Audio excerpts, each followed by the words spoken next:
All right, it is time for the listeners to have a voice and to give us their opinions, their rants, their comments, their questions, all of it to this show. This is your show. This is your platform. It's time to hear what you thought about WWE this week. This is WWE superstar Drew McIntyre, and you're listening to the WWE Podcast. The champ is the one that everybody wants, me. Becky Lynch is going to WrestleMania. Claymore! Austin 316 says I just whipped your ass. This is my idol. You're going to acknowledge me.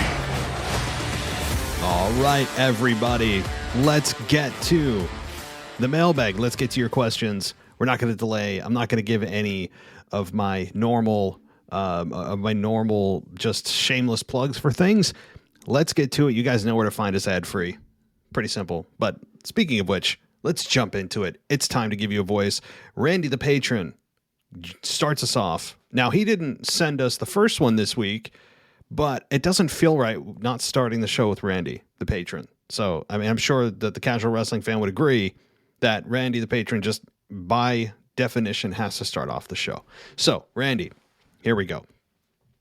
He says, hey Matt, Randy the Patron here. First, USA must be getting mad as hell, man. Now they got that card on Friday for SmackDown. I don't even know how Vince and them are keeping them quiet. Something must be coming to Raw, because I would be losing my you-know-what. Maybe call-ups, but who do you think they will eventually bring when the draft happens for Raw?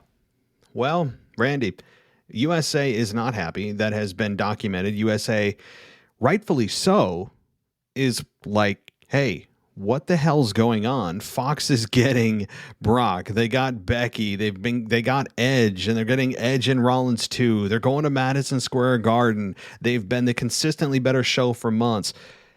This may be the most lopsided these two shows have been during this past draft.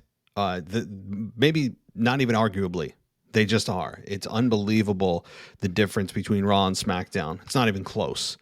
Not even close. And of course, they have Roman Reigns as well. I mean, it's a stacked card over there, and the creative is just great as well.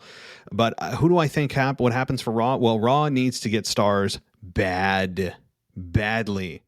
I think that Monday Night Raw gets Edge. I think Edge comes to Raw. He'll be a big grab, although he's not there on a consistent basis. I think Roman Reigns stays put on SmackDown. I really do. I think he is the face of SmackDown. I think Fox would love him back on SmackDown. I think Brock Lesnar comes to Raw. I really do. And what about a Brock versus Edge? I never thought about that until just this moment. What do you guys think about that? Not saying it's going to happen, but certainly I think it could. I think Randy Orton stays put on Raw. Now that I'm thinking about it, because you can't have everyone switch from Raw to SmackDown, SmackDown to Raw, because then you have the same rosters, just on a different brand. So you have to look at matchups that haven't happened in a while. I think Drew goes to SmackDown.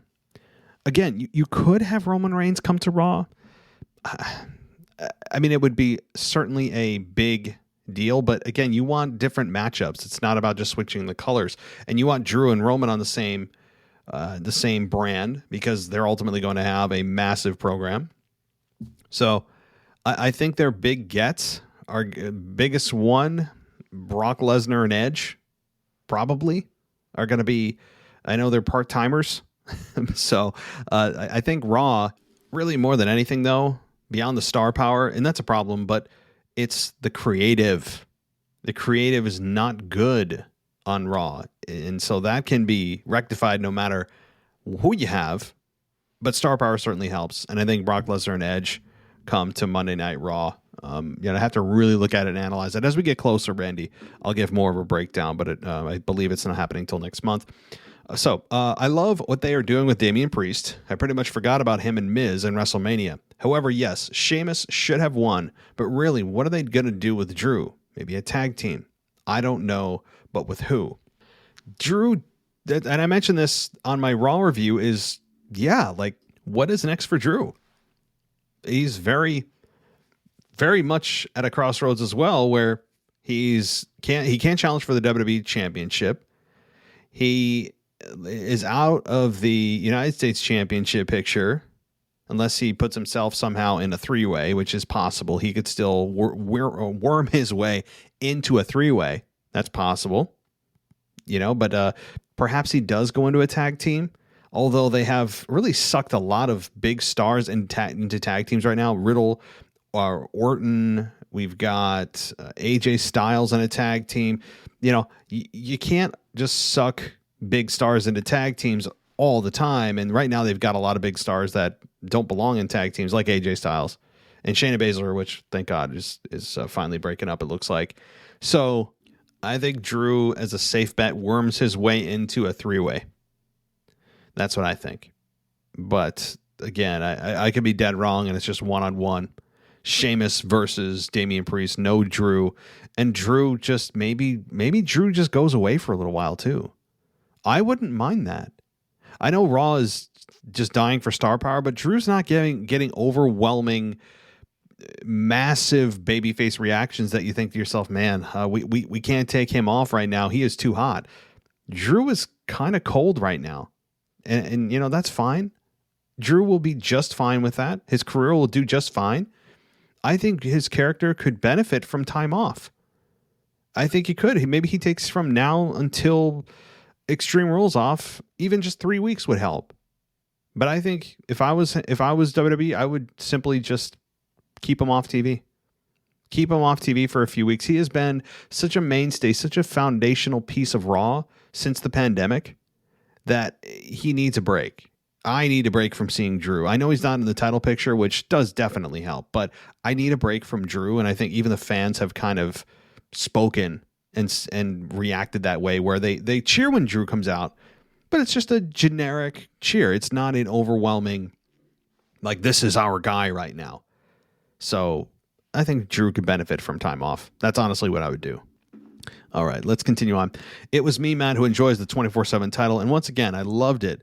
Drake Maverick came back. That's cool. Maybe as a manager, what you think? Yeah, I'm fine with that. I mean, again, Randy, I'm sorry, I just don't care about the 24/7 title. I don't, so it's hard for me to weigh in about something I just don't care about. But to answer your question, because you are such a great supporter of the show, Randy, I'm doing this just for you. I think Drake Maverick would be an amazing manager. Yes, I'm all for it. He was a manager at one point, wasn't he? And then didn't he pee his pants on live television when Big Show got a hold of him or something? So yeah, I'm all for that too. I'm all for him being a manager. Yes. Lastly, loved how Raw was this week. Not too bad, but yes, even I'm getting sick of the New Day. Like, come on.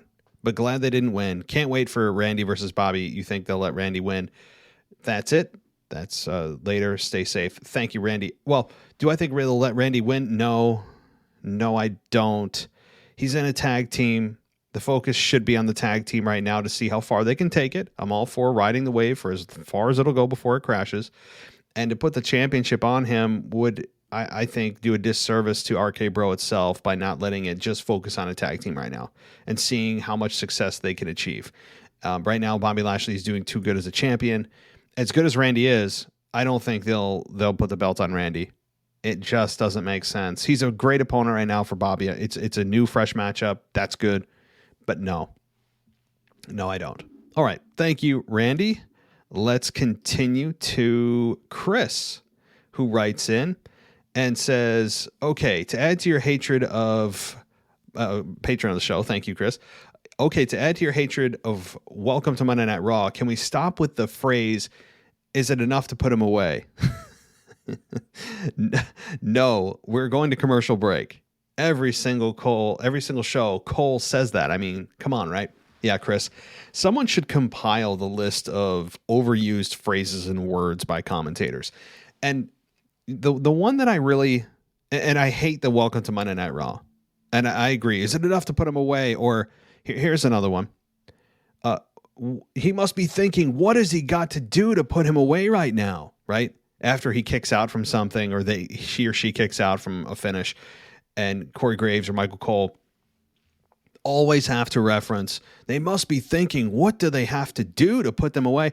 Or it's all about mind games, right? Everything's about mind games, playing mind games. Mind games don't do anything. Everyone's playing mind games all the time with everyone. It's so overused as well. And the one that I hate the most, look, Chris, I totally agree. Is it enough to put him away? I can hear it in my head over and over and over and over. It's a reflex by Michael Cole. I get it. And he's an announcer. He's supposed to create drama. The most offensive, the worst habit that any commentator can have out of everything I just said, and I hate, is it enough to put him away? The very predictable commercial breaks when someone gets thrown to the outside of the ring and the camera just zooms in on whoever's down, moaning in agony, and they're just, and then they just fade to black and go to commercial. Just the very predictable things like that. And the welcome to Monday Night Raw, everyone has to say it every single effing time.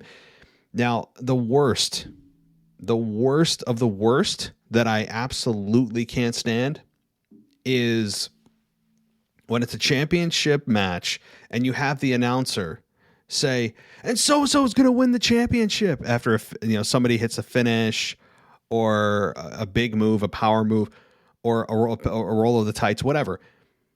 It's the worst habit you can have as an announcer ever. There's many things I dislike about today's announcing, and that is by far the worst. And it has been the worst for many, many years, many decades, actually. Even Jim Ross at times was guilty of this, where they would spoil the moment by saying to the audience at home that, say, for example, and Triple H is going to win the championship right here. Now we automatically know in that moment it has been spoiled, and no, they're not going to win the championship. So thanks, right? Tell me, anybody, I challenge you out there to give me the worst thing an announcer says that you just can't stand. And it's something that has to be said pretty routinely. And I think it is a awful habit by announcers. To me, this is the worst. I challenge anyone to find something worse than that. Spoiling a moment that maybe you would have otherwise believed could be the end of the match. And it's a very believable false finish, but because the announcer interjects, you know what they're trying to do by having them say, oh, and they're going to win the championship. And you're like, oh, well, no, thanks. Now I know they're not, right? It is such a mood killer, and it takes you out of the moment. That is the worst by far for me. So I'm getting heated about it because has happened to me so many times, and it has taken away so many moments over the years. I honestly can't even count of moments that I otherwise would have believed and had that fun of like, oh my God, it could be it. And then you hear the announcer chime in and you're like, oh, never mind. Right? Okay.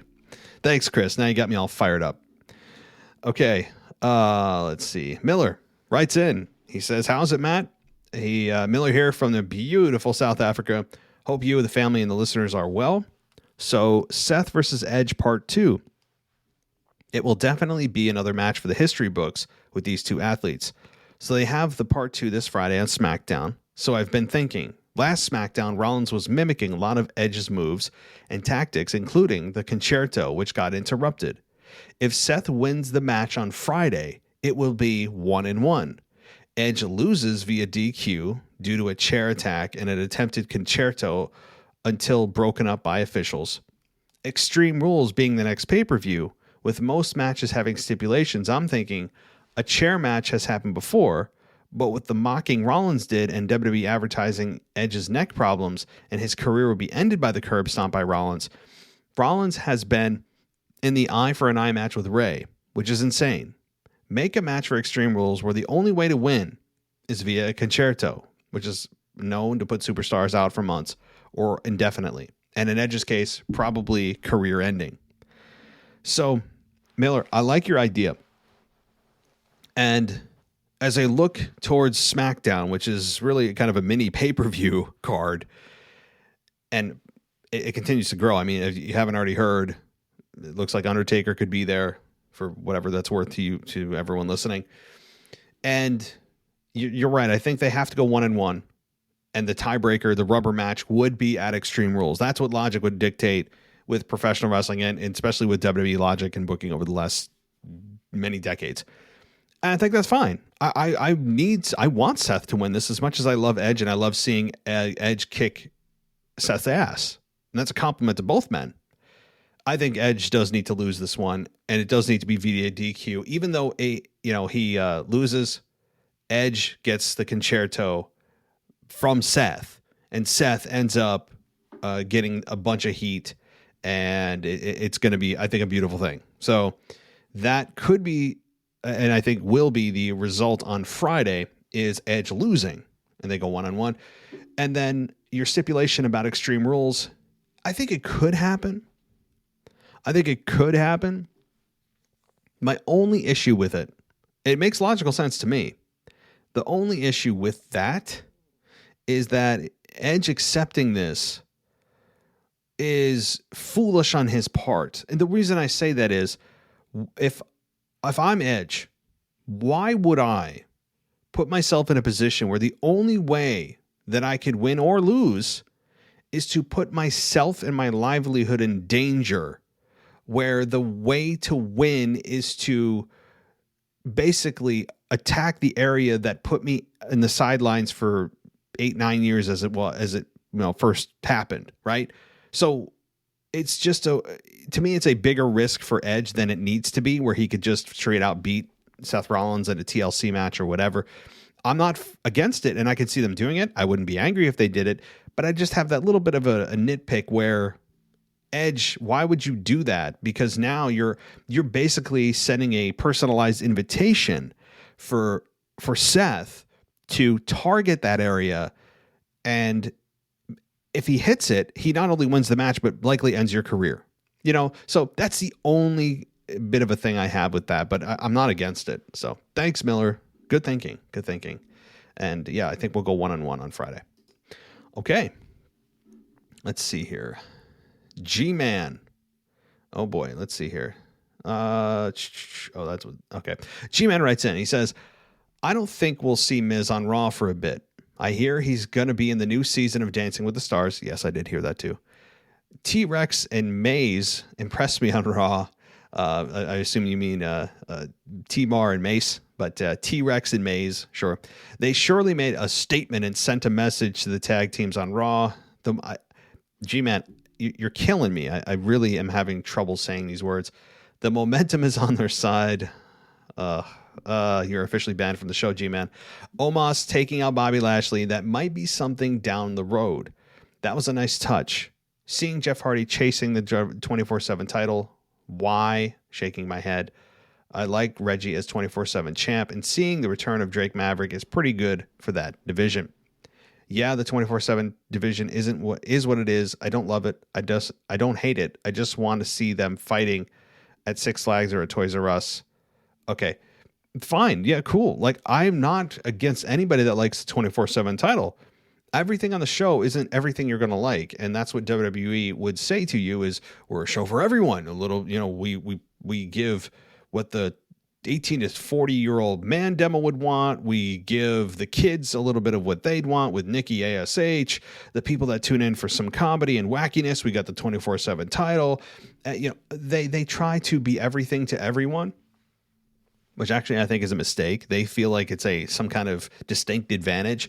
I would argue that you're trying to be everything to everyone, so you're nothing. You're really not one thing to anyone. So it's doesn't allow you to focus on one thing that you do very well, instead of trying to be all forms of entertainment, as if that's some kind of badge of honor. I don't know, but that's just me. So look, I know you're talking about T-Rex and T-Rex. God, so you got me saying it. T-Bar and Mace. I agree. They did indeed make an impact. Okay. I am substituting out the word message or statement for impact. Notice. But they did make a big impact on Monday night. Big time. And that's the most relevant they've ever been. So I think that could be a nice elevation for those two. Now, what exactly they stand for or whatever, I don't know. They just kind of make mean faces backstage, and they have random paint on their faces, and they just kind of make big wide eyes as if we're supposed to be scared for them or whatever. I don't know, but I'm fine with letting them play things out and see where they go. Anything's better than Retribution, but that bar is set pretty damn low. As far as Jeff Hardy chasing the 24/7 title, though, yeah, that kind of shows you where Jeff's at in his career. I know he's in the give back stage, but this is beyond the give back stage. I think this is a little bit beneath Jeff. I'm sorry, it is. Jeff Hardy should be at least competitive in like United States title matches, helping get new talent over, not in a running single file, in a nice little line for a championship that really has zero meaning in a comedy segment. I think this is below Jeff Hardy. It is. And Reggie is the new R-Truth, it seems like. Okay, you have one more little paragraph here. Sorry, man, forgot to say a few more things. I'm excited to see Alexa Bliss and Charlotte go one-on-one for the Raw Women's Championship. It's been a good while since Alexa has been champion, and I really want her to win it, but Charlotte shouldn't lose that title yet. I agree. That's the argument, and the biggest argument against it is Charlotte won it, lost it for a month to Nikki, won it again. You're not going to have her lose it again so quickly. I think there's almost no chance that Alexa wins, only for the fact that Charlotte just won it. It's too much hot potato. It'd be way too much. We need some consistency right now with the Raw Women's Championship, and Charlotte is fine. She is the opportunity, as she says. She is a great and their biggest women's star to hold that right now. So unfortunately, I'm all for an Alexa run. The problem is the timing of her challenge. It's way too early for us to believe that she's a credible threat to that championship, unfortunately. So, okay. Lastly, is Shayna going to go finally on her own? Her and Nia are just a mess every week, and I'm starting to not care anymore. Yes. I hope that she's finally going off on her own. I was hoping once they lost the women's tag titles that they would have broken up, and then they seem to somehow still stay together. I don't know, and it's been kind of teased and not, and then they're going, and then they're not, and then they're back together.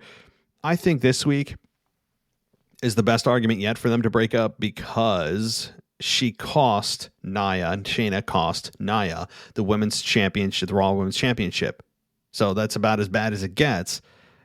If this doesn't do it, I don't know what does. Shayna is just sadly in this team, but I really believe that finally was the straw that broke the camel's back, and we will see Shayna Baszler off on her own, and this is the start of it. Okay. To Mimi Burris, who does a great job, and love listening to her on here. This is the down of the week. Jeff Hardy chasing the 24/7 title was pretty bad too. Yes, I'm assuming you're speaking about her highs and lows of the week. Yeah, Jeff Hardy chasing the 24/7 title. Mimi, if you're listening, I would heed the advice of G-Man, and that has to be one of the lows of the week. Jeff Hardy, the innovator of the TLC match, has one of the most illustrious WWE careers of all time, now chasing a meaningless championship, basically a KB Toys championship. Boy, do they even still have KB Toys? Is that the whole thing? Those of you that grew up in like the 90s, 2000s, you know what I'm talking about, but maybe not. Maybe it went the way of Toys R Us. I don't know. Okay. All right, G-Man. Thank you for your support of the show. And hopefully Mimi gets the message here. All right. I think that does it for the patron side of things. And by the way, if you want to be at the beginning of the show and you don't want to kind of sift through and see where your message is going to be answered, join us on Patreon. It's one of the benefits of becoming a patron over there, because you get to have priority placement in the show. We put your messages right up front. So just one of the perks there. Okay, let's go to our email bag here, our normal email bag, and start off with Dennis. And he says, R.I.P. Daphne. Yes, obviously WCW star Daphne. I wasn't super familiar with her because I was a WWF guy, but yes, rest in peace, Daphne. I was not very familiar with her work. This is Dennis now. But she was a human being who had to take the ultimate sacrifice. I lost a friend to suicide. I actually found him. If I had to give any advice, if my advice matters, give someone who you think is struggling or doesn't seem to be happy. Ask them if they are okay, because you may not get another chance to ask. 2 simple letters, okay, could mean a lot to someone. R.I.P. Daphne. Oof. All right, Dennis. Heavy stuff. So, yes, I mean, this obviously supersedes wrestling And I'm not a psychiatrist. I don't pretend to be a doctor of any kind or whatever, but you're right, Dennis. Yeah, look, I mean, I luckily have not had to deal with a situation like that, Dennis. I mean, that's awful that you have. And I think it's more common than people realize with suicide, and certainly the pandemic didn't help things and probably exacerbated a lot of people's situations, being locked in their homes and anxiety ridden and fear and all that kind of stuff that swirls around with the pandemic, which is still going on. And obviously the Delta variant, we all know the story. So the moral of the story is, not to bring everyone down here, but it is true, Dennis, right? Like if you have a friend or you have someone that you may think is struggling, something's not right. Yeah, man, reach out to them and say, hey, what's going on? How you been? Blah, blah, blah. Whatever you want to say, but see if they're okay. That's the least that you can do. And I agree. So Dennis, thanks for that advice. We will heed it, and everyone hopefully listening heeds it too, because you don't want to have that regret. Certainly and Dennis, I'm not saying you do or whatever it may be, or what your situation exactly was, but at least even if something happened and you had a friend and you reached out and they said they were okay and something still happened, but at least, you tried. So, okay, let's move on to Josh Sanders writes in. He says, hey, Matt, I'm watching SmackDown and this episode is a banger. The vibes. Now, let me ask this. When people say banger, I'm pretty sure that's like a UK or British thing to say. Because banger, and maybe it's kind of migrated its way into the United States. And again, it's also maybe because I'm 36 years old and I'm not up with the language anymore. Like, here's another example. What the hell does cap mean? Like, I had to ask somebody what simp meant, like SIMP. I had to ask the audience because I was like, what the hell is a simp? So that I had people write in and give me various definitions of a simp. But I'm seeing a lot of cap, CAP, and not like it's spelled like baseball cap, but it apparently has an alternate meaning. So somebody out there, can you tell me what cap means? All right, back to the task at hand. The vibes in future, I got this. Naomi's segment with Sonya is setting her up to join the bloodline. Also, the idea you have with Roman and Brock joining would be awesome, but I believe Brock will be a babyface. Okay, pause quick. I hope Naomi does something important. If she joined the bloodline, that'd be cool. But it doesn't fit her character. And where would she go with that? Like, I understand that she's married, right to the Jimmy or Jay. Honestly, I can't remember. I think it's Jay. No, Jimmy Uso. So I'm fine with that. I think it is actually leading to a Sonya Deville return to the ring. As she continues to disrespect her, Naomi's going to grow more frustrated every week. And that's my personal opinion. But yeah, Brock is babyface. I think he'll be a babyface for a while, but I hope at some point they do explore the 2-man power trip with Brock and Roman. Because imagine the look on people's faces and the announcers saying, like, look, having Brock and Roman standing side by side, looking down at bodies strung across the ring, and they're just standing there staring, and they join forces. It would be epic. So I don't think it's going to be immediate. It's going to take a little while, but I think they'll get there. Okay, my story booking for Mysterios. Hope you're listening, WWE writers. I think Vince should tell Ray on live TV that Dominic sucks, and that he beats Ray, that Shane McMahon is his. I'm sorry. He bets that Shane McMahon, his son, age 51, could whoop his son's butt.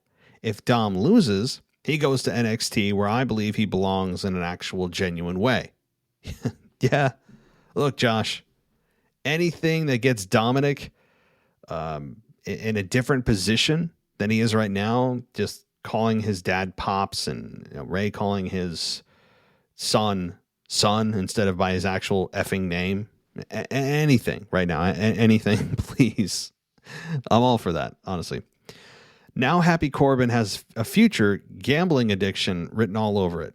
Don't know if I really like this gimmick. Yeah, look, I think that Corbin is going to eventually have either a back taxes situation like something along like unpaid taxes, but he also could lose it all by gambling again. Certainly. Easy come, easy go. I believe Big E should or will cash in on Lashley and reunite New Day. Then, surprise, Xavier gets drafted by himself to SmackDown. Then Kofi gets jealous and stabs Big E in the back by joining the new Hurt Business. Let me know what you think of that. Thanks for the podcast. Makes my job at work 100 times better. Well, Josh, I'm glad that we can make your work better. I'm not sure what you do, but make sure you don't get in trouble for keeping your earbuds in. Although a lot of jobs allow it, right? Like if you're a mailman or whatever the case may be. But enjoy, my friend. Thank you. I like it. I think that Kofi, again, is the worst part of the New Day. His character, I'm not even going to get into it. But yeah, I'm also concerned about this, Josh. The draft is coming up. At the last draft, what happened? Big E was set on his own. And we were all saying, oh my God, here we go. Finally, we're getting a Big E run.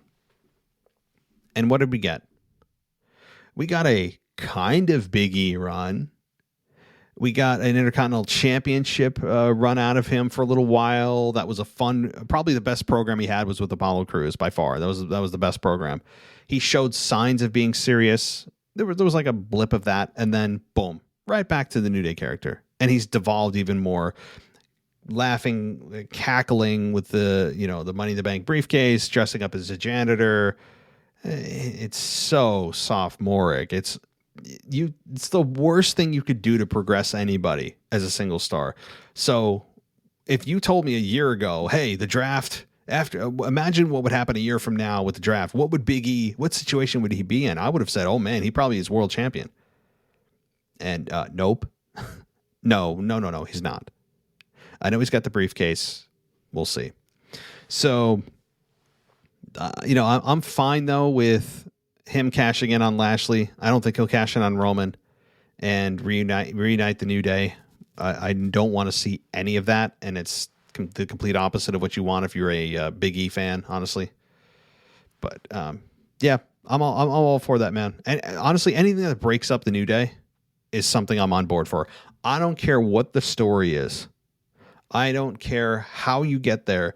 As long as the end result is the New Day breaks up and never, ever gets back together again. I never have to see a trombone again. I never have to see Xavier Woods hold the microphone like a glass of wine again. I never have to hear Big E cackle or make inside jokes or swivel his hips. And I never have to hear Kofi Kingston say the word baby ever again. I'm a happy man. I want zero of those things in my life. So, okay. I think I'm being a little bit kind of unclear how I feel about the New Day, but okay. Thanks, Josh. Okay. Let's talk who do I want next? Let's talk to Sam. And Sam writes in and says, hey, Matt, Sam from Michigan. Not really a question this week, but I saw this in a Facebook group and wanted to know your thoughts. MCU heroes as WWE superstars. Here's a few I came up with. All right, this is going to be fun. The first one is Riddle as Spider-Man. Yeah, I could see that. Riddle as Spider-Man. Riddle would be kind of a wacky Spider-Man. I don't think he would be the what's that? The first iteration of Spider-Man in the early 2000s with Tobey Maguire. Is that his name? He did Spider-Man 1, 2, and 3, and then the Amazing Spider-Man was somebody else. I think he'd be the Amazing Spider-Man rather than the Tobey Maguire one, but I could see that because he's certainly athletic enough, and he's believable. Okay, Sami Zayn is Loki. Yeah, Sami Zayn is Loki. I was really the first Avengers movie. He was one of the more intriguing characters, and Sami Zayn I think could be that. He's very smooth at talking. Loki is, so I think Sami Zayn and Loki do have that in common. The Rock is Tony Stark, no doubt. Basically Iron Man. Kofi Kingston is Black Panther, obvious reasons. Yes, good, like it. CM Punk as Bucky Barnes, yes. And then Vince McMahon is Thanos. So, yeah, man. I've never had anyone really ask me something like that before. I don't really talk about the Marvel universe a whole lot. I actually have not even had time to watch all of the Avengers movies, which is a travesty in and of itself. People talking about Endgame, which is like one of the best Marvel movies of all time. I'm very sad I have not seen that yet. So, all that said, I need to catch myself up on some Marvel movies, but I don't know. I guess with all the free time I have, I don't know how I haven't watched it. So, of course, I'm being very sarcastic. All right, let's enough with my terrible sarcasm. Let's move to, let's see, we have 3 more emails, and then we'll get to, of course, the voicemails. Owen South writes in. He says, no boy, here we go. Hello, Matt. Don't you worry. I'm here to add a sprinkle of realism into the show because everything we've done is pretend, apparently. You see, I haven't ever even heard the people writing in before me, and I already know it will be all happy about WWE. Now, all of you who believe WWE is a better company currently than AEW, please take your hand and smack yourself in the face so you wake up to reality. All Out is probably the best pay-per-view I've seen in at least 3 years of all wrestling brands. I'm sure the great Mimi Burris will do an in-depth review of the show for your listeners, as they can't afford the pay-per-view. We got our resident Owen South heel here. And actually, Owen, I actually did not purchase the pay-per-view either. I was able to find a stream on the internet that I'll just leave it at that. Not of my own hand. I'm not going to reveal how I got those streams, but it was a free feed to watch the pay-per-view. I'll leave it there. But I had to watch SummerSlam in terrible quality from a Russian stream because I was homeless due to a certain group of people who wouldn't give me the money I needed, and they don't need Baron Corbin, who, may I say, alongside The Miz, is carrying the whole off WWE on its back. I'm not sure what you mean, but me being the resident heel of the show can now proudly show off the amazing heels AEW has to offer. The Young Bucks are easily the best tag team in the world, no doubt. Now based on talent and in-ring persona, jokes aside, if any of you haven't watched their match on All Out, I seriously recommend you do. It's honestly the match of the year so far for me. Dude, yeah, I'm not being sarcastic either. I'm being for real. It is just an incredible match. It is worth seeking out this match. Yes. Then there's Kenny Omega. He is challenging Roman Reigns for being the best heel in pro wrestling right now. I'm so proud of my heels as they shine above the cringy baby faces. Yeah, I agree. You know, I would agree that the heels are doing their jobs. Some of them are in an epic way.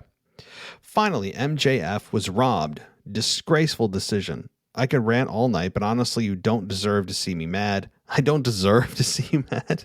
Goodbye for now, your resident heel, Owen. So I also see that it says sent from my gold-plated Apple Mac. All right, well, I guess that's supposed to also be heelish, and it is. And if you're interested, the new iPhone is being announced next week, so there's that. Hey, so I will comment one thing about MJF. I did see that match. Really good match for Chris Jericho's age. I mean, having those types of matches, and he's not in the best cardio shape. He's just not. He still puts on really good matches. And his song, Judas, I mean, it's the crowd loves it. It is a really good song. He has turned into a babyface very nicely. I don't think he's cringy. I think Jericho is a very nice, a very good babyface that doesn't feel cartoony or, like Nikki ASH like or too pandering. He's just Jericho. And I think he's mastered that over the years. And, Jericho's better as a heel, but I still think he's good as a babyface and can pull it off. But MJF getting robbed. The thing is, man, like, how would you have played this, though? Like, you can't have Jericho lose that match because then he'll never be able to compete in AEW again, and he's done and gone. AEW's growing. So what are you going to do? Take Jericho out of the equation just at a massive cost to just make MJF that much more annoying that he could brag every time he cuts a promo that he's the one that retired Jericho? I don't think that would have been worth it, honestly. I love MJF. I think he is one of the best heels in the entire wrestling industry, any promotion. But I don't think that having that decision changed would have been the right one.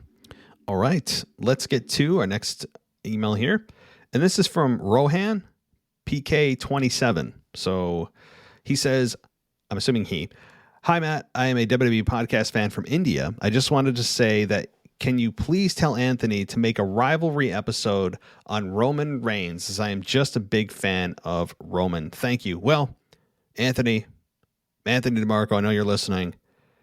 You do a rivalry. You're the rivalry guru here on the show. You are being requested to do a Roman Reigns rivalry all the way from India.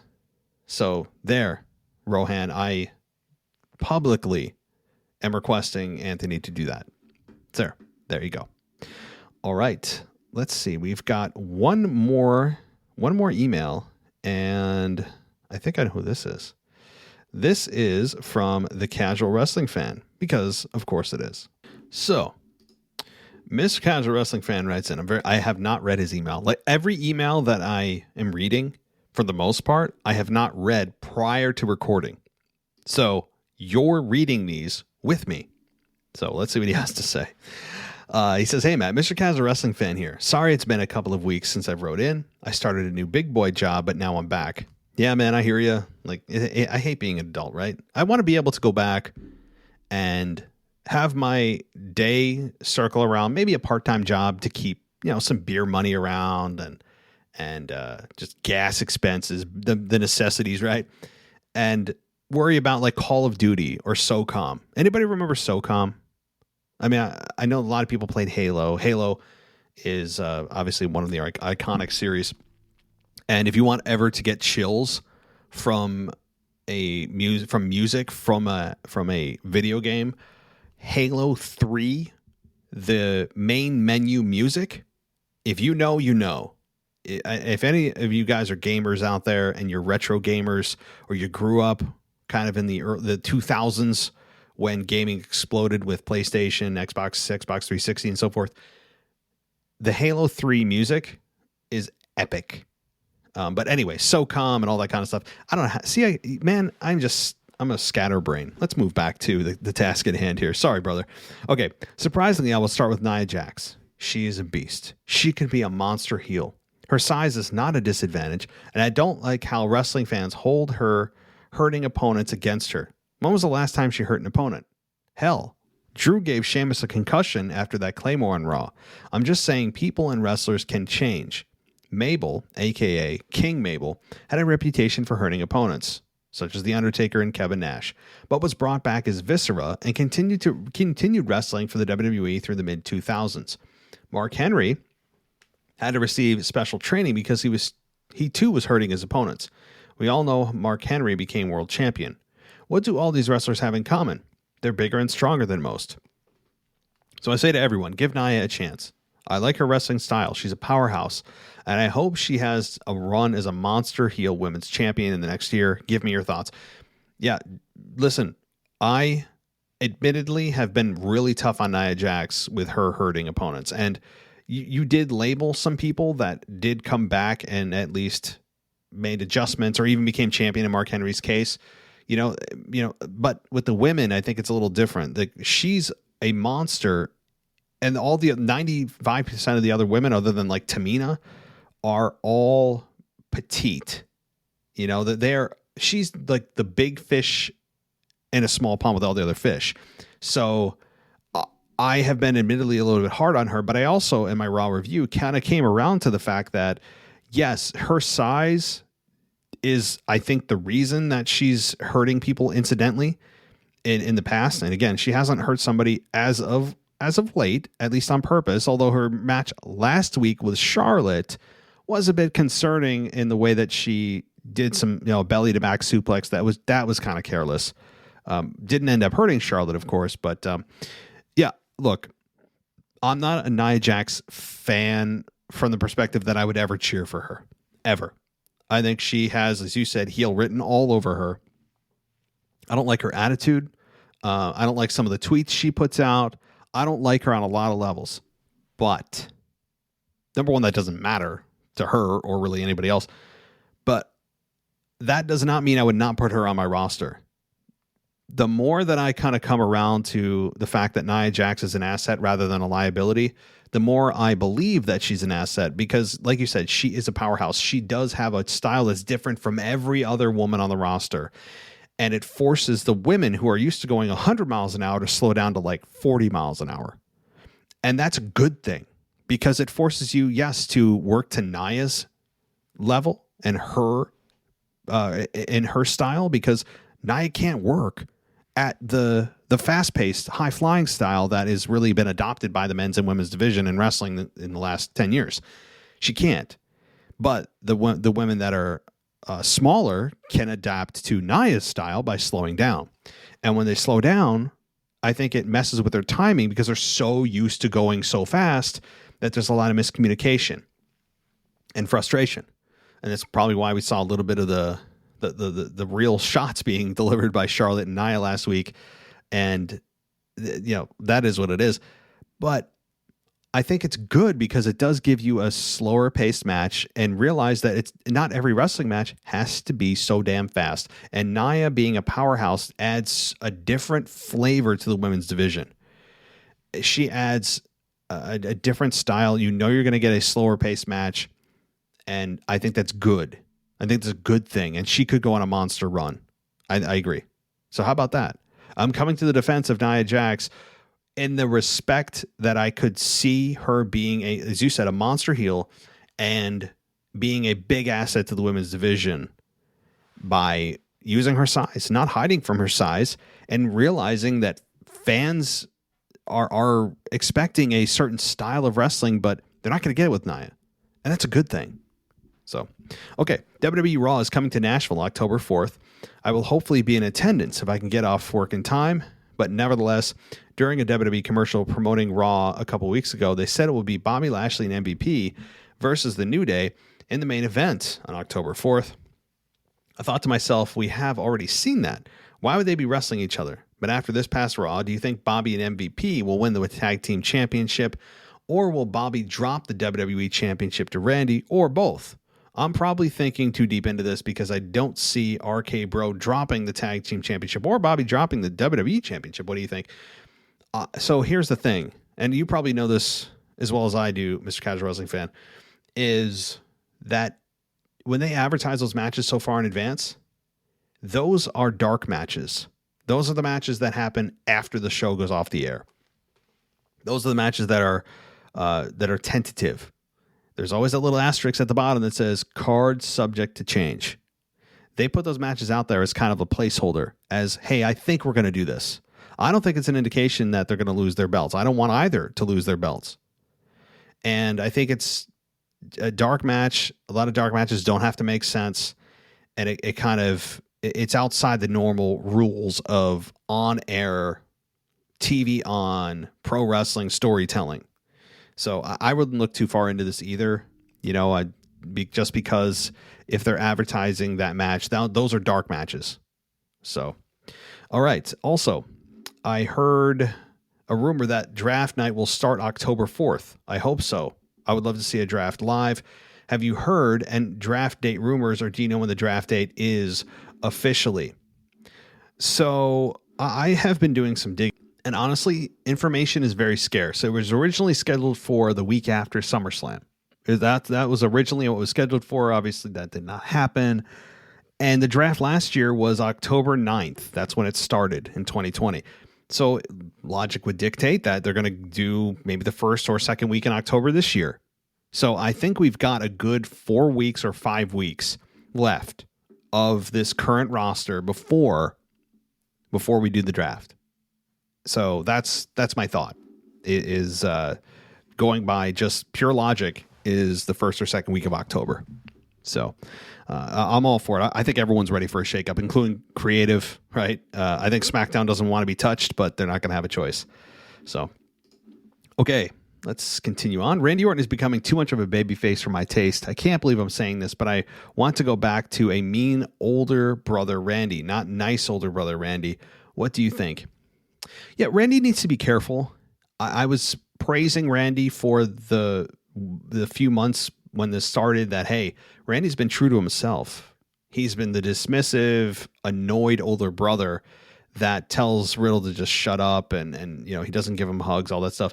And I said, Randy's character needs to be careful because it could easily go off the tracks and be a little bit too much for Randy. And I don't need to see a 180 in Randy's character. I want Randy to stay the exact same, like you said, and stay 100% true to himself and who he is.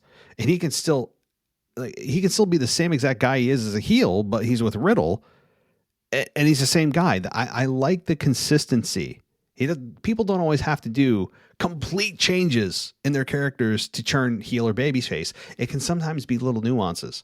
And with Randy, I like little. It can just be small things. So yeah, I don't want him starting to do hugs or you see him laughing and joking with Riddle backstage. What made this tag team magical, what made them, I think, have great chemistry is the dichotomy of their personalities. They're polar opposites. Where Randy's serious and he doesn't want to hear any of Riddle's crap that he has to spew out of his mouth, and he takes the key and throws it away and all that stuff.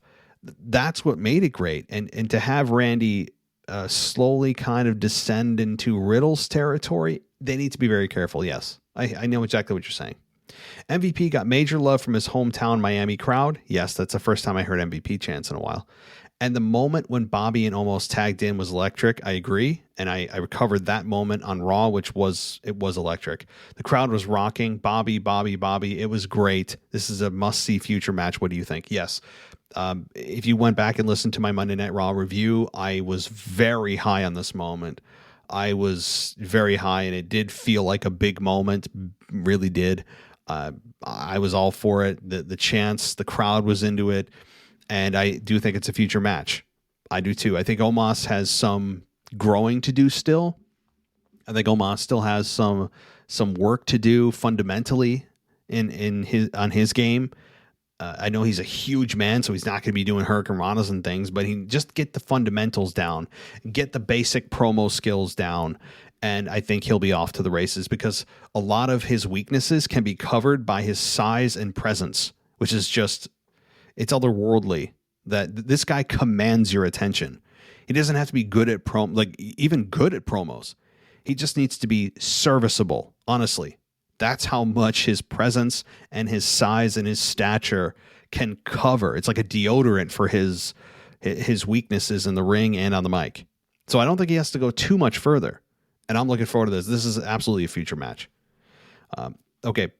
I just want to say that I'm probably the only wrestling fan who could care less about CM Punk or Bryan Danielson joining AEW. I didn't like the cult of personality, CM Punk or Daniel Bryan. Yeah, look, you probably are the only person in the wrestling universe. But whatever, man. Like whatever floats your boat. I mean, if that didn't get your heart pumping, then cool. I mean, like that's why we have a lot of different wrestling storylines going on right now. Obviously, WWE has Brock Lesnar and Becky Lynch, and so there's a lot to look forward to at SmackDown too, with Roman Reigns absolutely having a career year. So yeah, if you're not into it, I'm not going to try to convince you to be. That's your prerogative.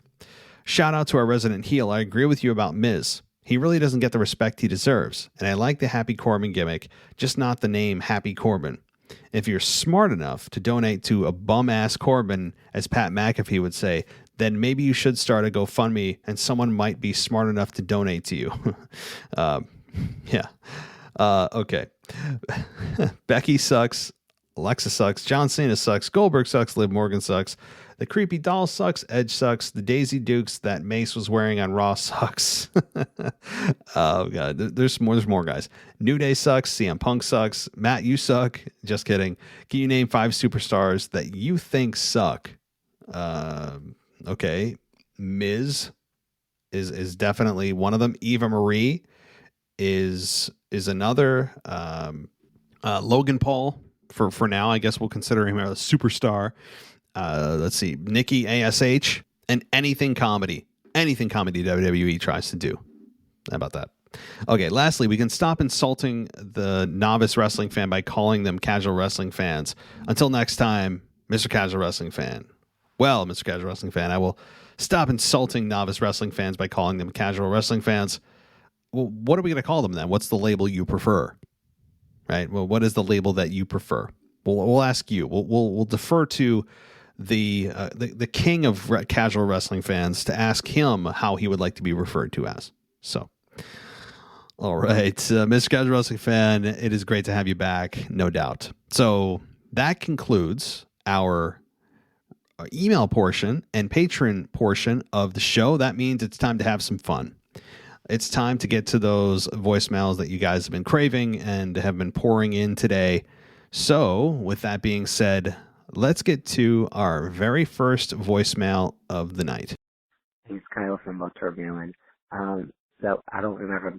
I probably made a call already before I made a call. I don't remember anymore. But I just come on and say that about the Becky Lynch, Bianca Belair face off that they had back and forth with each other back on Friday.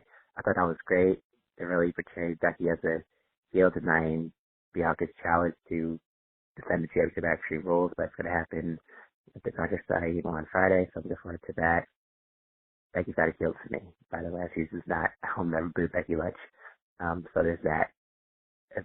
Involving Damian Priest and the triple threat match that happened on Raw last week. I enjoyed that match. I really enjoyed Damian Priest as the United States champion. He's the highlight for me every single week on Raw.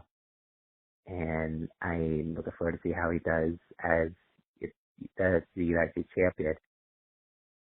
But that was pretty much it. Thanks for the call. Bye. Hey, Kyle. Well, I'm glad you enjoyed the interaction with Becky and Bianca as well. It was intriguing. They've got chemistry. I praised it on my week in review, saying that Bianca Belair feels like she belongs. It doesn't feel like she's trying to come up with words or think too much or whatever. She feels like just instantly she belongs. She kind of reminds me when Kevin Owens came up from NXT and he immediately felt like he belonged. I know he was NXT when he first came up. He challenged John Cena, I believe, at Elimination Chamber 2015 or whatever it was. So yeah, Bianca just feels like she belongs and has done such a magnificent job as SmackDown Women's Champion and continues even without the championship to build herself. And I think that Becky turning heel is not, again, I'm a big, I guess, anti-proponent of Becky turning heel. I think it's a wasted opportunity, honestly, for at least a few months. But yeah, I agree. And as far as Damian Priest, man, you talk about a guy that's being elevated. Damian Priest has got a rocket on him right now. And I'm for it. I think Damian has qualities that are that are hard to teach. He's got a presence. He feels comfortable on the mic. His voice is like a radio voice. And I don't mean that in a way that puts you to sleep. I mean that he's got a good, commanding alpha male voice, if that makes sense. Next time you listen to him, just listen to his voice. Just his tone and cadence, the way he speaks makes you listen. So I'm a big fan as well of Damian Priest right now, and I'm starting to finally wash away the stink of WrestleMania from him. It's finally starting to fade for me. It took a long time because they kept going back to programs with him and The Miz and Morrison. So, but nonetheless, thank you, Kyle. Please call back. Let's get to our next voicemail. Hey, man, it's Justin from Maryland. Just wanted to give you my thoughts on SmackDown and Raw that just happened. So first, I want to touch on Finn Balor, Roman Reigns. That was definitely a good match. I was expecting a DQ finish, and I thought that they would lead to another match at Extreme Rules, with a stipulation. But the whole Demon thing was definitely pretty cool. I don't really want to see him back against Reigns because, he can't beat Roman Reigns. We all know his next opponent is Brock Lesnar, and that'll be for the title. So I was definitely excited, but then I was kind of confused about that. And I thought it was funny that some people were trying to say it was maybe the Fiend. We definitely can't forget how Roman Reigns just came back and beat the Fiend and Braun Strowman for the title, and we never got that Fiend-Roman Reigns match, which is understandable because you got to protect both guys. You can't really have Reigns beat the Fiend clean. But then the Fiend lost to Orton, so I was kind of confused about that. But definitely excited to see where things go when SmackDown comes. Speaking of Bray Wyatt, I feel like WWE should definitely consider bringing him back because there are some reports going out that he might be going to AEW. But, man, WWE, AEW is definitely looking good right now with Adam Cole Bryan and Punk. So they definitely need to consider bringing him back, and Braun Strowman. Braun Strowman's still sitting out there. So, what else? Raw was okay. I didn't expect Drew to beat Sheamus. I always thought Sheamus would win by disqualification or something like that. Orton, it'll be fun to see him against Lashley, even though he's not going to win. But it's definitely nice seeing him get some RKOs in, but that just tells me that, he's not going to beat Lashley, and then Goldberg will probably come back. I feel like that's it. I like the Alexa Bliss Charlotte match coming up, even though Charlotte's probably going to win. That would be fun. But thanks, man. My time is almost up, so I'll talk to you next week. Hey, man, it's Justin from Maryland again. I said I wasn't going to do 2 emails, but I was listening to your Raw review. I said emails. I meant voicemails. I was listening to your Raw review, and I had to stop real quick and ask you something. I'm not sure if anyone else is going to bring this up, but what are your thoughts on the Omos and Lashley interaction? We all know Omos is clearly bigger and stronger than Lashley, but Lashley was kind of made a little weak. He got manhandled by Omos at the end, and then Orton hit a RKO. So they just kind of made Lashley look a little weak for once. Well, not for once, because he got RKO last week too. So just want your thoughts on that real quick. Do you see Omos as a world champion? It's probably going to have to be a couple more years because he still needs a lot more work. But just want your thoughts on that. And I keep seeing Undertaker possibly coming back too. That should be interesting to see him. Hopefully, he doesn't have a match. But it's going to be interesting to see what happens with him. We got Lesnar, and then we got the Demon lurking around. So things are going to get interesting. But that's it, man. Just wanted your thoughts on that, and can't wait to hear your response. And I'll talk to you next week. Hey, Justin, thanks for all the thoughts. Much appreciated. And I can't cover everything you talked about, but I'll pick out a few things and respond. The Fiend tease. Yeah, no way that's the Fiend. I know we didn't get the Roman and Fiend one-on-one. There's just no way it's the Fiend. It wouldn't make a whole lot of sense. I think Bray Wyatt is destined for AEW. I think he is, as whatever character he wants to be. And yeah, no, that's not the Fiend. I agree. As far as the Omos Lashley interaction, well, I just covered that in a previous question, and I also did cover it later in the Monday Night Raw review. I was a big fan of it, as you said, so I'm not going to rehash what you just heard in my previous answers for someone else. But do I think he's a future world champion? Sure. I think he is a future world champion. Like you said, though, it's probably going to be 1 or 2 years at least. Unless WWE just feels like they want to shock the world and put the title on Omos, I wouldn't put that past them either. But as far as him actually being ready for that responsibility, I think he's a year or 2 years away. But I think if he stands or works with maybe AJ or other big guys and takes the advice and continues to improve himself, maybe it could happen sooner. But your analysis that it made Lashley look weak. Well, Omos is bigger than Lashley. So it's not inconceivable that he could kind of manhandle him. And he did take the RKO twice, once last week, once this week.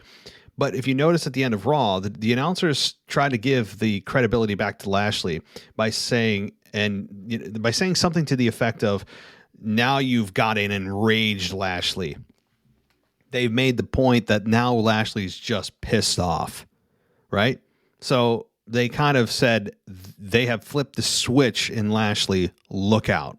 So that's kind of what I took from it too, because I did notice how I'm like, hey, Lashley's a beast. They're kind of giving him the shaft, but at the same time, the announcers really helped the presentation by telling us that, and the camera focusing in on his face. And Lashley obviously is really good at doing a very angry face of a believable one. And so, yeah, I think that's where the credibility got put back on Lashley. Undertaker. Yeah, I kind of spoiled that a few days ago as well. I'm fine if he makes an appearance. It's Madison Square Garden. I think it's likely that he shows up, maybe for a choke slam and a tombstone. Just do the greatest hits. tell somebody to rest in peace and call it a day. Like, yeah, I don't need a match either. I know people will probably chant one more match just because that's the reflex of fans when they see a legend. I don't want it. Trust me, guys, you don't want it. Trust me, unless Undertaker has secretly been getting himself in just incredible shape behind the scenes for the last several months. I don't want it either. I don't. I know you think you do, guys. You don't. You don't. So thanks so much, Justin. Good talking points, and I will hopefully talk to you next week. All right, let's continue on with the voicemail train. And this one actually looks like there are 3 voicemails from the same number in a row. So normally I don't put 3 voicemails back to back to back, but I'm feeling nice tonight. So I'm going to stitch these 3 voicemails from the same caller back to back to back, and I'll do the best to answer as much as I can. So here we go. WWE podcast. It is the return of the crisis with another rant for you. Big shout out to Mr. Ritter. I heard him trying to remember my name on the Monday Night Review. It is the crisis, and I will be sending an email over to the boss man about my WTFW episode I want to do. What the beep wrestling? Because, hey, there's a lot to be upset about. There's a lot to be happy about. But this rant this week, I'm going to just say this. WWE, give us a better product. Period. Monday Night Raw been falling asleep every week. NXT's getting a little off the rails, and that's a whole nother story.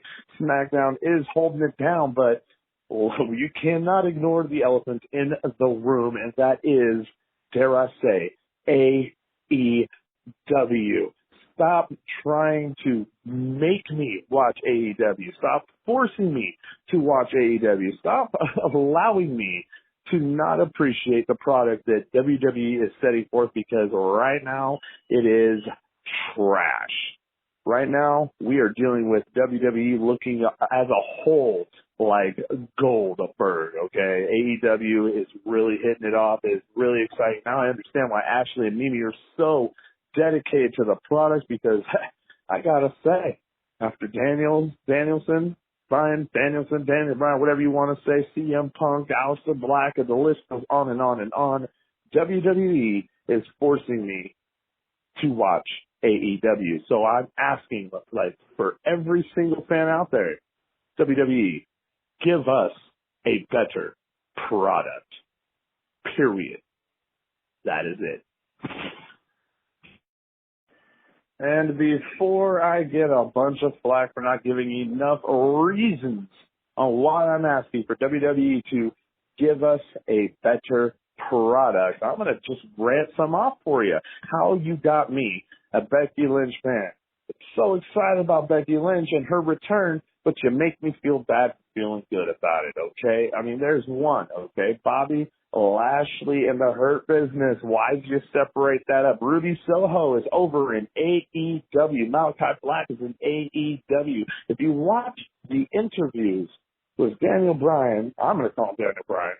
If you watch the interviews with Daniel Bryan and CM Punk and Adam Cole, baby, if you watch the interviews after they debuted, it is a stark telling of why not only are the superstars, the wrestlers, going to AEW, but why the fans are going there as well. It's exciting. It's fresh. There's new matchups. Every single episode of Raw and SmackDown, I feel like I'm getting the same matchups over and over and over again. Whether it's 15 years, 5 years, or 5 months later, we're getting the same identical things over and over and over again. AEW has a guy in a dinosaur mask and Jungle Boy, who happens to be Luke Perry's son, and they're more exciting than the Street Profits right now. How is that possible? Because WWE is watering down their product so bad, and it seems like they're lost. They are lost. There's no way around it. They cannot seem to give me a better product right now because their product is diminishing. Adam Cole, that was really the last straw for me. I am now full-fledged. I will watch. I am more excited and watching and looking forward to watching AEW's Dynamite more than I'm excited or even anticipating watching Monday Night Raw, because WWE, you need to give us a better product. Period. Period. Competition should be good for the business, but right now I'm going to say this. The new kid on the block, they coming in and they making some moves and they taking some swings. And WWE, it just keeps taking it on the chin and acting like we don't see the black eyes. Well, Adam Cole, black eye. Daniel Bryan, black eye. Malachi Black, black eye. Ruby Soho, black eye. Who's next? Who's next? Crisis from Washington. To borrow the words from a great one, finally, the crisis has come back to the WWE podcast. And I'm here for one reason only, and that is to call out the resident heel. Yo, I heard you the other week. I heard you talking all that smack about this should be the Miz show and Raw should be the Miz show and the WWE podcast should be the Miz show. Well, I want to tell you, son, you must be mistaken, because the words you were saying are so misleading that you are coming to a misunderstanding. No. If you think the Miz should be the king all, be all, end all of everything, well, then I am calling you out. I don't know how we do it, but I am calling you out, and I'm calling you out the Monday Night Raw after Extreme Rules.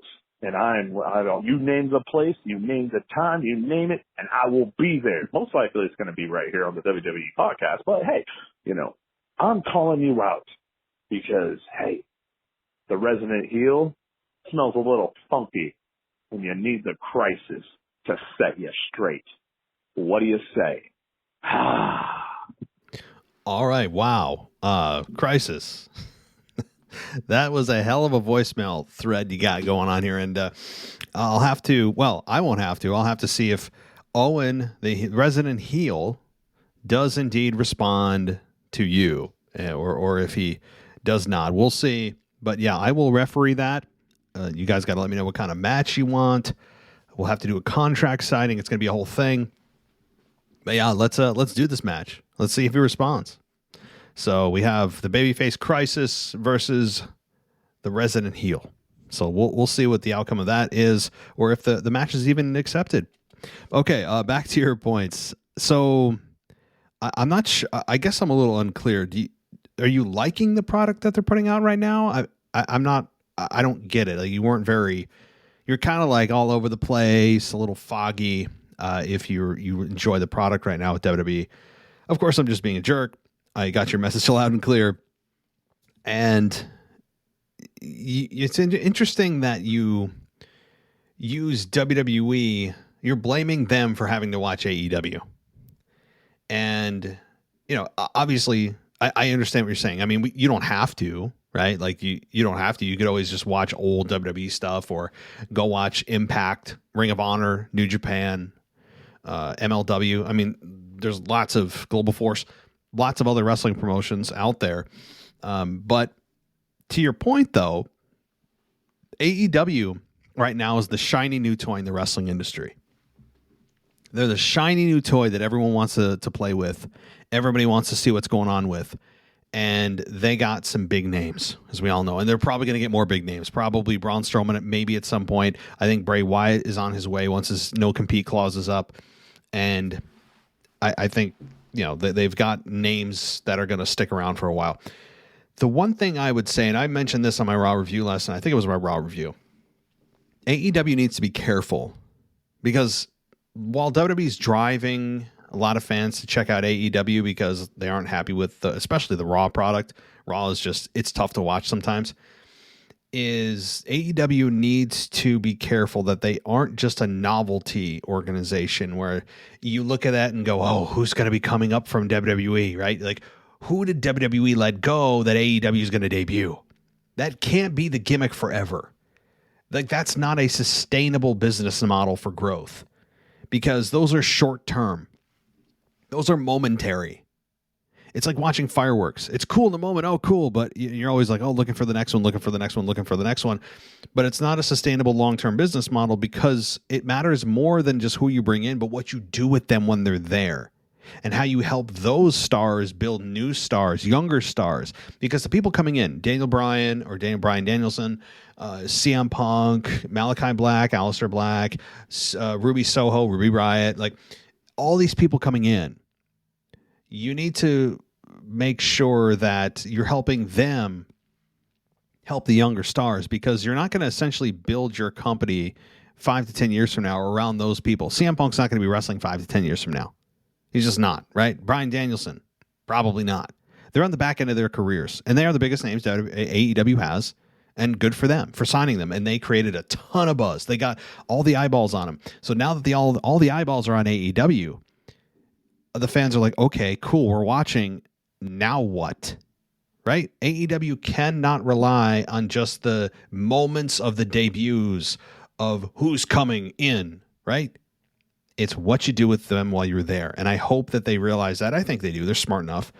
And it's not just a novelty organization. I'm not saying they're a novelty organization now.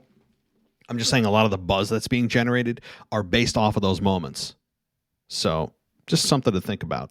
And as far as the Miz, yeah, you certainly have a lot of puns from Miz.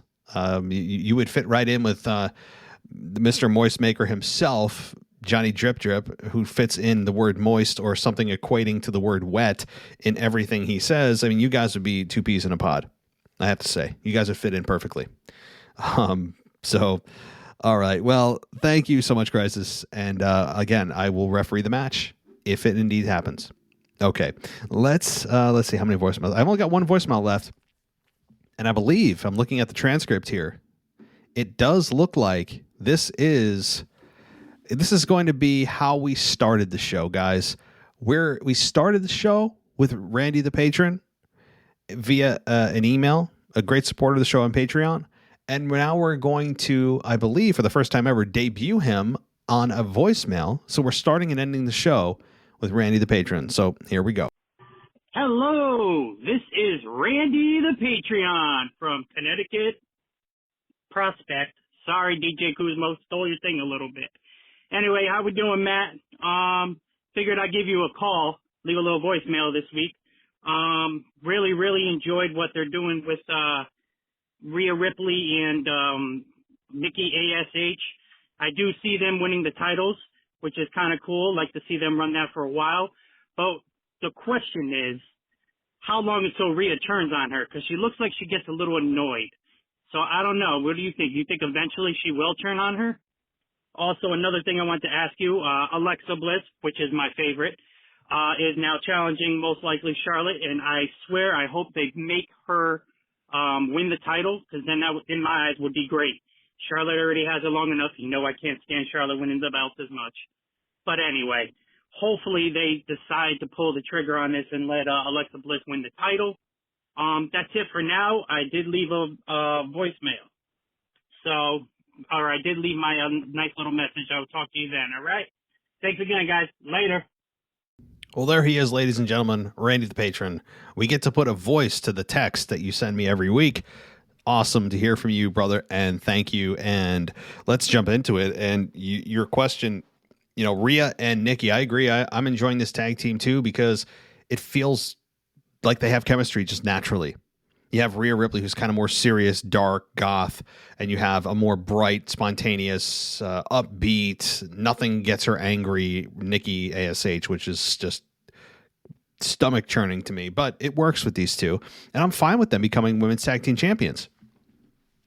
I think that the tag team championships have really been in the shadows now for a few months, and it's time to bring them back out into the light. And I think Rhea and Nikki could do that. I think they're a nice team.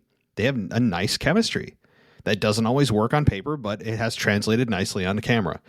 And yes, the inevitable turn is going to happen. I think it won't happen until they lose those belts. So I think we're a ways away, because they have to win them first and then lose them, and then the turn happens. So we're a few steps, but I think it does. The way I look at it too, yeah, she is a little bit annoyed by Nikki. It's the same chemistry. It's the same dynamic of Riddle and Orton, except it's the female version of it, where Riddle is just this wonky, zany, wacky guy, but can go in the ring. Nikki is the wacky, zany, delusional superhero and they have the serious Rhea Ripley and the serious Randy Orton, right? It's the same exact dynamic. So I hope I didn't spoil that for everybody. That's basically the exact same storyline, just for the women. And so we'll see. But your question about Alexa Bliss and Charlotte, yeah, I don't think she wins either. I think Charlotte keeps the belt. I know you don't like that. I think it's kind of inevitable, though.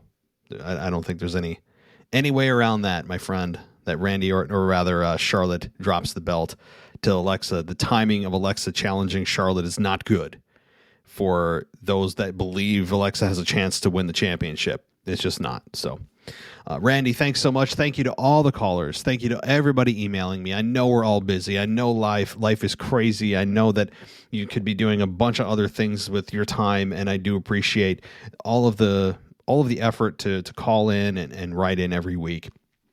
If you guys don't, this show won't exist. What am I going to do? Like fake voicemails coming in, like do voices, different voices, or have my wife call in pretending she's a caller just so I can do the show. I mean, so this show only exists if you guys call in and you write in. So thank you so much. And if you want to chime in, you can do that. If you're like, hey, listening, I want to join this. I want him to answer my question. I want to rant on the air. You can do that.